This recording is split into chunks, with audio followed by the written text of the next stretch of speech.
Hi and welcome everyone, my name is Denis, long time no see. Today I'm going to show you my team selection for Gaming 30 of Fantasy Premier League, but now let's just jump straight into it. Welcome guys to another video. As I said before, long time no see, it feels like forever since Gaming 29 of Fantasy Premier League, but we're finally back. We're approaching Gaming 30 and today I'm going to make a video.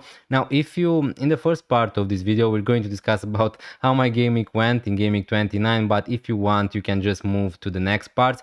Today I'm planning to also talk a little bit about the double gamings, the blank fixtures, how they are at least looking at the moment, how they are going to be, and I'm going to do that in the second part. So if you want to skip this part, feel free to do so. But welcome to another video. Thanks a lot for watching my content. Feel free to leave a like, hit the subscribe button obviously if you're enjoying, but let's just start with this video. Now Gaming 29, as I said before, it feels like it was forever ago. Now 52 points, I kind of remember almost everything that happened this gaming, but as you can see from the screen, I got a huge red arrow somehow this gaming, just 52 points for me.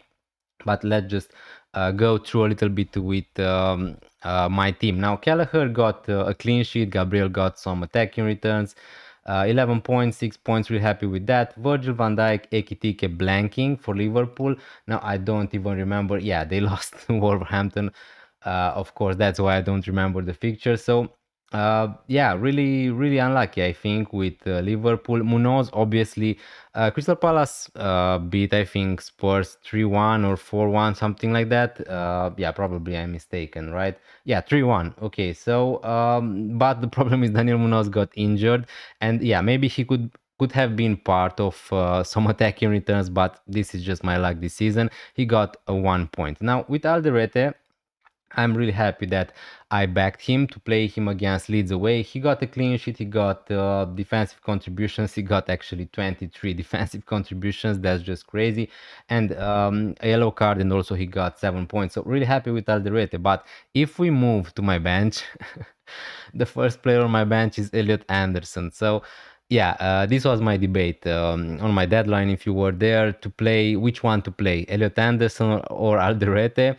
Now at least it's not the end of the world, at least Alderete did something, so he got 7 points. The difference is just 5 points, so at least at the end of the day it's fine. But obviously Elliot Anderson playing against Man City, obviously he got defensive contributions and he also scored against Manchester City. So yeah, what an amazing 12 pointers in a week where I think a lot of people got some bench gems. They got a lot of players from their bench because there were a lot of players who missed this game, like Joaquim Anderson from Fulham, and a lot of people probably got those returns. Now in my case, Elliot Anderson remained on my bench with really nice 12 pointers. 12 pointer, while Morgan Rogers got just 1 point for me in midfield. So yeah, it feels a little bit bad, but again, I was never going to play Elliot Anderson over Morgan Rogers or over Dango Utara, over Thiago. What are we talking about? Thiago, Haaland, and Ekitike, all of them got 6 points combined, and Elliot Anderson got double of that. So again, this is just one of those weeks. I was really happy with my front three. Now, obviously, all of them blank. One thing I'm really happy, I think that a lot of people gone with Haaland captaincy, and at the end of the day, I'm not going to lie to you. I captained Bruno Fernandes, and obviously I'm really happy that I did that. But after the deadline, when I saw that Erling Haaland was likely to play and also to start in that fixture, I kind of got a little bit scared. But again, at the end of the day, he was pretty bad in that game, I think, Erling Haaland, and he blanked. So yeah, really happy with me going for Bruno Fernandes as my captain. He got 8 points. So yeah, really happy with that. Honestly, I think that I made some decent decisions in Gaming 29, but the outcome obviously is horrible. From 120k something like that, now I'm 175.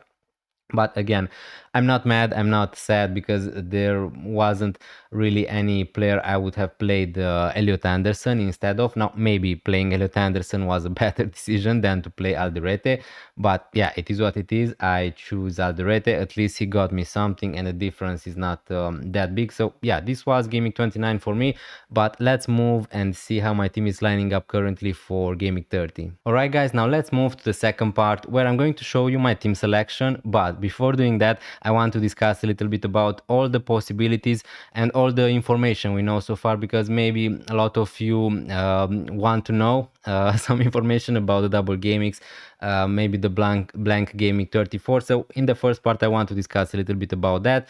Now, probably I won't be able to cover all the info, but I'm going to try to make a resume for you. Now, obviously, Ben Crane, if you don't know him, follow him on Twitter. He's helping us with all this information. He's the master of this kind of things, talking about double gamings, blank gamings, and I'm going to try to make a resume for you. Now, depending on your strategy, again, I'm not going to sit here and say to you this is the best strategy to go for, because maybe you have your triple captain, maybe you don't have your triple captain, maybe you used it on Gabriel or any other thing. So you got my idea. I'm not sure how many chips you have, and depending on everyone's team and everyone's how many chips they have left remaining, the best strategy could differ. And again, for most people, I think that there are two strategies at the moment. My initial plan, and at the moment, I'm going to be honest with you, I'm not 100% sure which strategy I'm going to go on. So that's why I don't want to say to you this is the best strategy, because the truth is there is none. And it's also dependent to, at the moment, we don't know the full extent of how the double gamings are going to fall, but we have a clear image because of the FA Cup games. Now, as I said before, there are going to be two main strategies. My initial strategy to dead end your team into gaming 31, wildcard in gaming 32, bench boost in gaming 33, where is going to be the biggest double gaming of the season probably.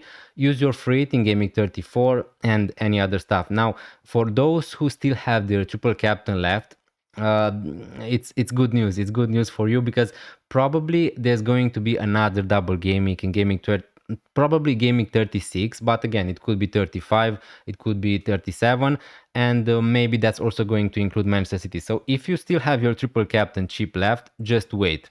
Just wait. You don't need to make a decision now, but the good part is you can also triple captain in gaming 36, maybe if there's going to be another double gaming, but don't worry too much about that, because I would say to you, try to figure it out. What are you going to do before using the triple captain? Because from my point of view, the triple captain chip is the weakest chip in FPL. Now, this is strategy one, as I said before: wildcard 32, bench boost 33, free 34, and triple captain wherever you want. Now, there is going to be another popular strategy, probably to use your free in gaming 33, as I said before, the biggest double gaming of the season, and you could use the free in gaming 33 instead of gaming 34 to have a team full of double gamingers.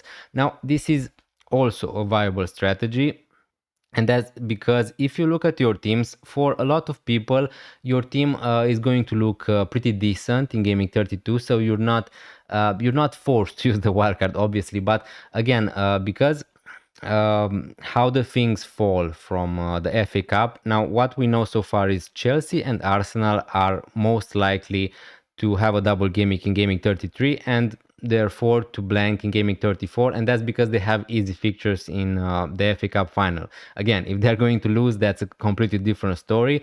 The problem with the first strategy is Manchester City are playing against Liverpool, so that minimalize a little bit the amount of double gaming players we could have. Now, if all the things are going to fall into place, Chelsea, Arsenal are going to have double gamings. Brighton and Newcastle also are going to double in gaming 33. And let's say if Manchester City are going to if Man City are going to beat Liverpool in the FA Cup and go through the semi-finals, they are also going to double, and also Burnley are going to double in gaming 33. Now, that's if Man City beat Liverpool, but again, we don't know exactly how that game is going to go, because obviously Liverpool are still a pretty decent side, although they were pretty terrible this season. So now, when will we know that for sure is from gaming 31 to gaming 32. There's a big gap there of 3 weeks, something like that, and that's the problem. Let's say City are going to have a double in gaming 33. If you're going to wildcard in gaming 32, Chelsea are going to play City. in that fixture. So if you want to have obviously 6 players from Manchester City and for Chelsea because they're going to double in gaming 33, you're also going to have 6 players from Man City and Chelsea who are going to play against each other in gaming 32. So again, it's not ideal because obviously in gaming 32, if you're going to have a pretty decent squad, it doesn't feel great to use your wildcard into a worse team, if that makes sense. So again, there are a lot of possibilities, but let's finish with the second strategy. So you could use your fleet in gaming 33 and then wildcard in gaming 34 or 35 and bench boost in other gaming. So it's not super complicated, but you need to anyway. What I would say the biggest advice I can give you right now is to try to save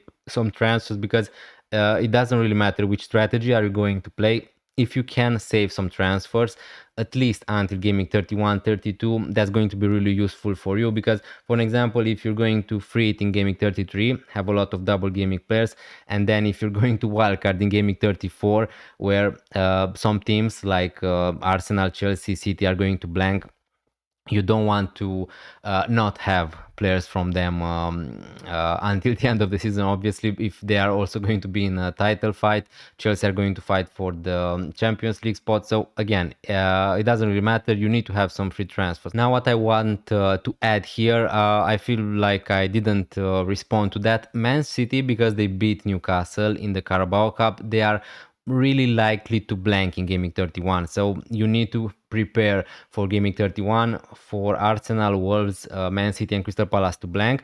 And this fixture, Manchester City against Crystal Palace, is most likely not going to go into double gaming 33 because Crystal Palace probably have a fixture there, but again, it really depends how all these teams are going to do in Europe. As you can see here, you have the picture from Ben Cronin, but I tried to make a resume. Again, this is what we know so far. The first strategy, wildcard 32, bench boost 33, is still a really viable strategy, and probably at the moment I would say it's still my likely case scenario, but I'm going to think a little bit about that because having 3 Newcastle players is not a problem. But Brighton also are likely to double in gaming 33, and I'm not real sure if I want to have 3 players from Brighton. But anyway, you need to have some free transfer, so that's all with the double gamings. Probably this was a big ramble, but I wanted to try to make a resume of what we know so far. All the things, this is nothing confirmed yet, nothing 100% guaranteed, but it is a lot of information, and we're also going to get a lot more information. But moving to how my team is going to look like in gaming 30, as I said before, having the possibility to save some transfers is going to be really helpful. At the moment, I have 2 free transfers with my current team, and this is how my team is lining up. Now let's discuss a little bit about my team, then we're going to discuss also about my possible transfers, possible strategies. Kelleher is going to be my goalkeeper versus Dubravka, who's going to play against Bournemouth at home. So yeah, I'm just going to play Kelleher against Wolverhampton at home here with the easier fixture. In defense, here is a big if because Glasner said before Crystal Palace are going to play tonight, I think, in Europe, that Munoz is trying to get back fit for gaming 30 against Leeds at home. Now, that's going to be really helpful for me because this is how my defense is going to be, but I'm going to wait, obviously, to see the press conferences who are going to be on Friday. So Gabriel against Everton at home, Van Dijk against Spurs at home, which looks like a really great fixture. Maybe not for a clean sheet, but yeah, Tottenham at the moment are all over the place, even more than Liverpool, I would say. And Munoz against Leeds at home. Now, if Munoz somehow he's not going to be fit, I have the option to sell him because he's also going to miss gaming 31, or to just keep him, save the transfer, and reassess in gaming 31. I have no problem with playing Alderete against Brighton at home. I think that's also a decent fixture. Dorgu, Munoz, like always, they're going to be probably out. Dorgu for sure is going to be out. So yeah, I have no problem with playing Alderete if that's the case, but maybe you could argue that it's going to be a little bit risky if I'm not going to make any defensive transfers. But yeah, this is my midfield at the moment: Bruno Fernandes, Dango, Florian Wirtz, Rogers. Now, Florian Wirtz is back for Liverpool. He played against Galatasaray. he got some minutes. I would say that he's likely to play against Spurs, and as I said before, it is a really it is a really nice it is a really nice moment to play, let's say, Spurs. I have also Hugo Ekitike, so yeah, really happy with my double up. I bought Wirtz, he got injured, I kept him for 3-4 game weeks on my bench, and finally maybe I'm going to get some rewards.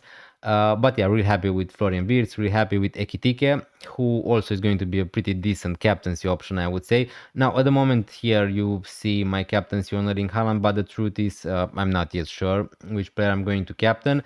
Bruno Fernandes, I'm going to play him. Dango, for sure, I'm going to play him. And at the moment, I'm playing Rogers over Anderson. That's the problem with Elliot Anderson.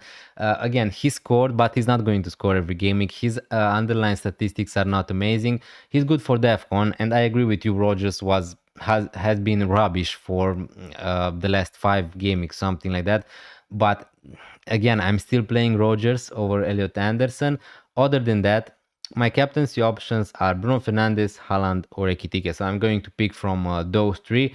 With Thiago, really happy to have him. Wolverhampton at home, really happy to have 3 Brentford players. I have also Elliot Anderson on my bench, who's a really good backup if any of my players are going to miss. 0.2 minutes in the bank, 2 free transfers. The question is if I need to make a transfer or not. Now, talking about the captaincy, the Haaland, obviously, these teams, Manchester City, Liverpool, are going to play in Europe, and also Liverpool played yesterday. Man City are going to play today against Real Madrid. So there is a possibility of Erling Haaland to have some reduced minutes against West Ham away. If not, I still think that Erling Haaland is the best captaincy option. But at the same time, if you want to go different, if you want to captain a differential, that's perfectly fine. Again, for me, I think that Haaland is still the best captaincy option if you could guarantee me that he's going to play 90 minutes. Now, we need to see. Again, I want to see the game against Real Madrid first for Manchester City, how that's going to go. For an example, if City are going to win 5-0, which is improbable, then again, I would be more happy captaining Erling Haaland against West Ham away. Probably he's still going to start that fixture against West Ham away anyway, but there is some risk there.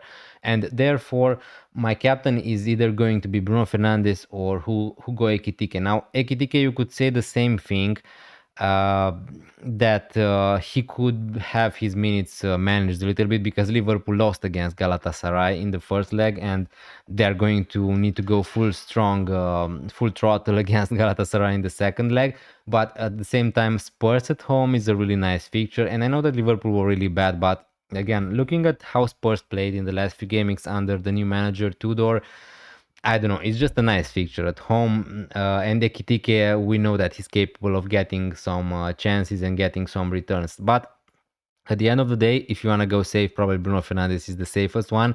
I know maybe it's boring. Aston Villa at home, it's not an amazing fixture, it's not a horrible fixture, but we saw Bruno Fernandes playing against Newcastle. He got just an assist, I think, and he got bonus points. He got 8 points just because of that. And Manchester United were pretty bad in that fixture. But I agree with you, Man United were pretty bad in the last few fixtures, and I'm not even sure if I want to captain Bruno Fernandes. But yeah, to be honest with you, at the moment, I would really like to go for someone like Ekitike as my captain. But you need to be on my deadline stream to know exactly which player I'm going to captain, because yeah, it's really close. I think that realistically Haaland is still the best captaincy option, but if you want to go different, Bruno, Ekitike are still decent options. Maybe if you want to go for someone like Palmer, super differential, that's also an option. Now, talking about my strategies, my initial plan was, if Munoz was out, if Munoz is going to be out, maybe I'm going to lean towards selling him. And made a lot of sense for me to just go for Anderson because he's going to play against Burnley in Gaming 31 and I'm going to need him. But the problem is, even he is a little bit of a doubt because he was on the bench in the last fixture in Gaming 29. Now, he was back for the FA Cup, to be honest with you, so I would expect Anderson to be back for Fulham, but there's not any guarantees. And if we look at other defenders, I could go for someone like Senesi, I could go for someone like Hill, who are playing against Burnley, and probably that's the best choice. Rodon against Crystal Palace away and Bramford at home. Don't really like it. Nico O'Reilly from Manchester City, he's going to blank in Game Week 31, so it doesn't make a lot of sense to play him, to buy him. Chow is going to play against Chelsea away. Again, not a lot of sense to buy him because I can just play Alderete, who has a decent fixture against Brighton at home. He's good for DEFCON. So it's either Senesi, Hill, probably Hill to save up some money, but he's also playing against Man United in Gaming 31, and that's not ideal. So that's why at the moment I'm not sure if I want to make this transfer and maybe just reassess in Gaming 31. So at the moment this is the plan. Now what I can do if I want to be interesting, let's say a little bit like that, a lot of people are going to sell Haaland, and a lot of people sold Haaland obviously in the past few game weeks. For me, it doesn't make that much sense because I have Thiago, I have Ekitike, and again, I don't know, other strikers. You could argue maybe someone like João Pedro could be an option. Thing is, a lot of people are going to sell Haaland to a cheap striker, to Ekitike, to Thiago, and they're going to also upgrade to someone like Mohamed Salah. Now, at the moment, I just don't think that I would go anyway for Mohamed Salah, considering he was subbed off after 60 minutes. He played really bad against Galatasaray. We can just not trust his minutes at the moment, I would say. And even if I wanted to buy Mohamed Salah, I have already 3 Liverpool players, and I just don't think that it's worth going for someone like Wirtz to Mohamed Salah. So I will need to sacrifice one of my midfielders who, again, all of them have a fixture at least in Gaming 31 and a pretty decent one. So I could do something like this: Haaland to João Pedro and Elliot Anderson to Cole Palmer. But again, that's going to improve definitely my team.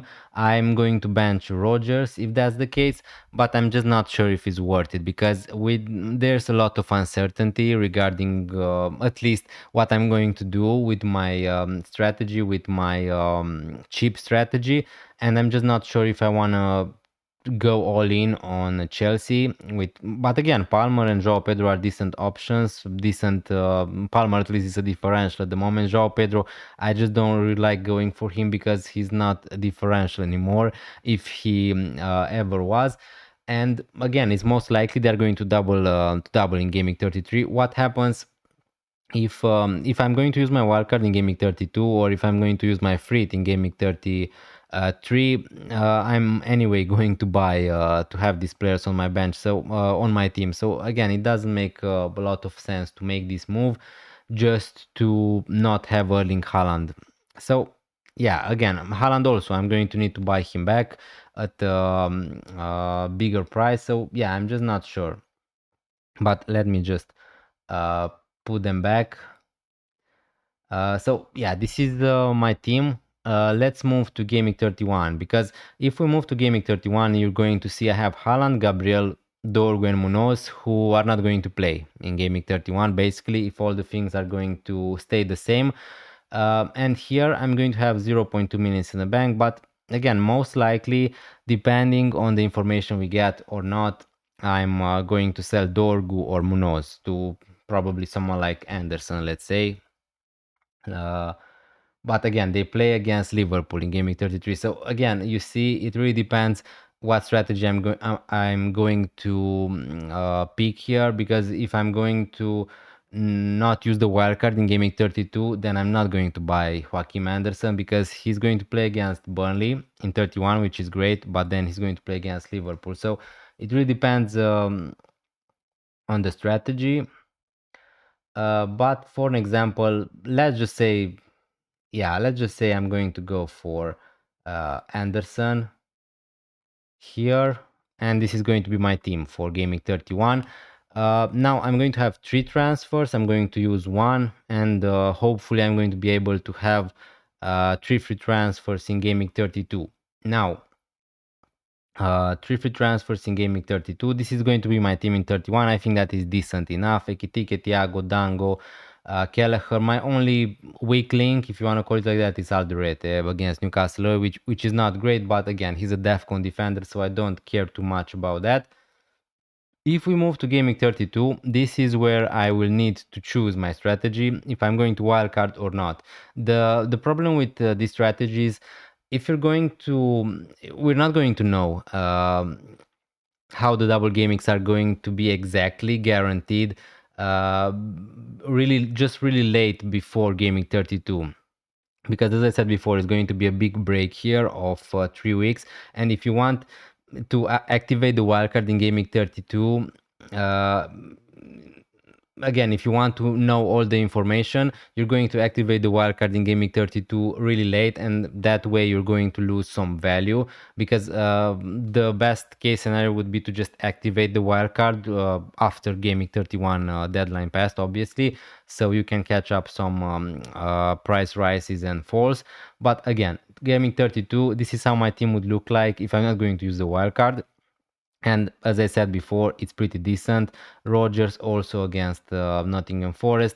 Now, don't take into consideration this. This is just the predictability. As you can see, Haaland is more likely to have the double gaming in gaming 33. I think that this is a really small chance this is going to go in gaming 32. But again, we need to wait to see more information. Other than that, I have my triple Liverpool against Fulham at home. Bruno Fernandes against Leeds. Again, the team looks great for gaming 32. Now, if I was to wildcard, I would probably stack up with Chelsea players, Arsenal players, which are good, obviously, and Chelsea, City players, Newcastle players, obviously Brighton players, and City are going to play in this gaming against Chelsea, so it's not ideal.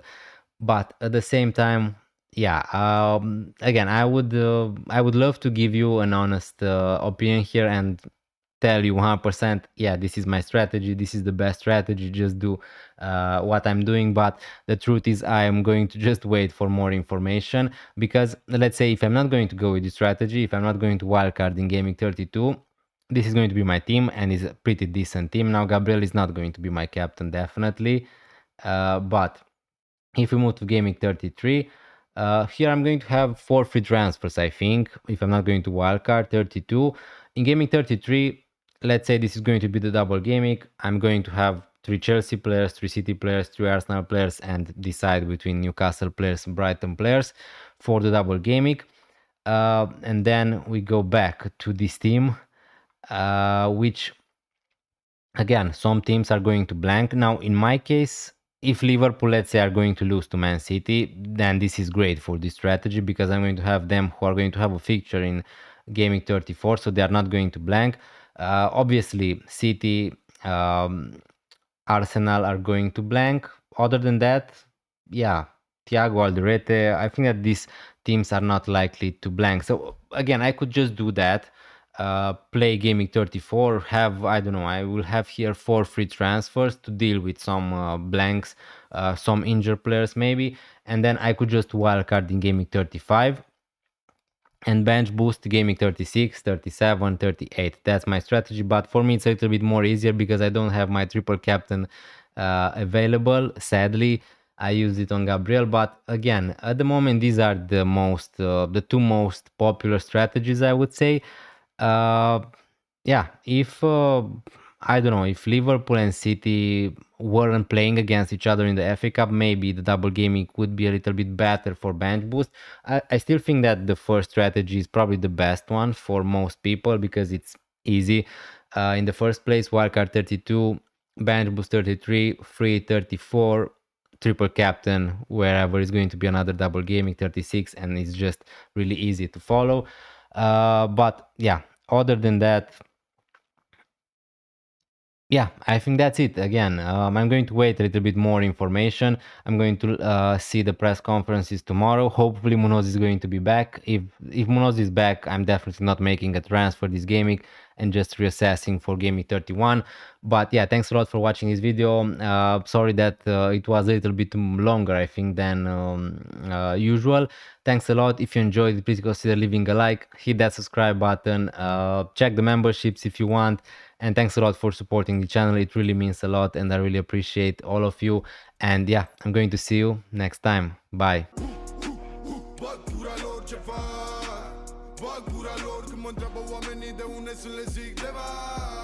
Apoi îmi bag gura lor